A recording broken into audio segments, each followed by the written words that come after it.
ஹரே கிருஷ்ணா. அனைவருக்கும் என்னுடைய புத்தாண்டு நல்வாழ்த்துக்கள். நான் தெலுங்கு டீச்சர். தமிழ் அவர்களுக்கு நல்லா வராது. தெலுங்குல ஆனா பேசினா புரியுமா?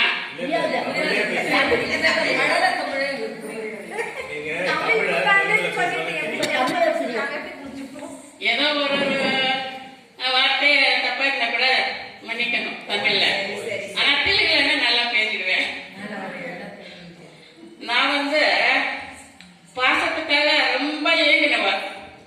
பாசத்தை பத்தி நான் இப்ப பேச வரல. ஏன்னா இருக்கு ராஜேஸ்வரியும் நாராயண சாரும் ரொம்ப பாசத்தை காட்டுறாங்க.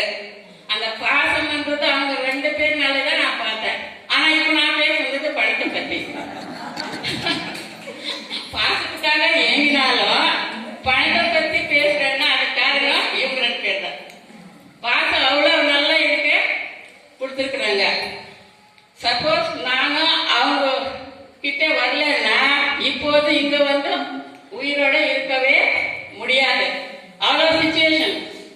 பணம் இருந்தா கூட பாசம் இல்லாதனால எனக்கு ஒரு கிரிட்டிக்கல் அவ்வளவு கஷ்டமான ஒரு பொசிஷன்ல இருந்தேன். அந்த நேரத்துல நான் சுப்ரீம் ஹோம் நாடுனாலே அந்த பாசம் எனக்கு நிறையவே 100% பாசம் இங்க 2 பேர் தான் இருக்கு. அதை நான் உயிர் இருக்கிற வரைக்கும் மறக்க முடியாது.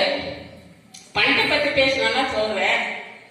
அந்த பணம் இல்லைன்னா எங்க மேல எங்களுக்கு மதிப்பு இருக்காது.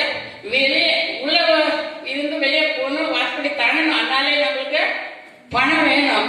எங்க போனாலும் பணம் வேணும். வீட்டுல இருந்தாலும் வேணும். சப்போஸ் வீட்டுல இல்லைன்னா கூட சமாளிச்சுக்கலாம். வெளியே போகணும் அண்ணா கையில பணம் இல்லாத போகவே முடியாது. எந்த ஒரு வேலையும் நம்மளுக்கு ஆகாது. ஆனா அந்த பணம் எனக்கு கடவுள் கொடுத்துருக்குறாங்க. அந்த பணம் கொடுத்ததுனால எனக்கு 2 பொண்ணுங்க. அதுல நான் படிக்க வச்சு வளர்த்து ஆளாக்கி வேலை வாங்கி கொடுத்து அதை கல்யாணம் பண்ணி அந்த வீடு கட்டி கொடுத்து என்னென்ன வசதியுமே எல்லாமே நான் ஒத்தியே பண்ணேன். என் ஹஸ்பண்ட் இருந்தாலும் அவங்க இல்ல மாதிரி தான். ஆனா நான் ஒத்தி கஷ்டப்பட்டு அதுகளெல்லாம் நல்ல மலைக்கு நல்ல நிலைமையில வச்சேன். ஆனா அவங்க எனக்கு பாசத்தை காட்டல. என் பொண்ணுங்க எனக்கு பாசத்தை காட்டவே இல்லை. பணத்தை பார்த்து தான் அவங்க உயர்வ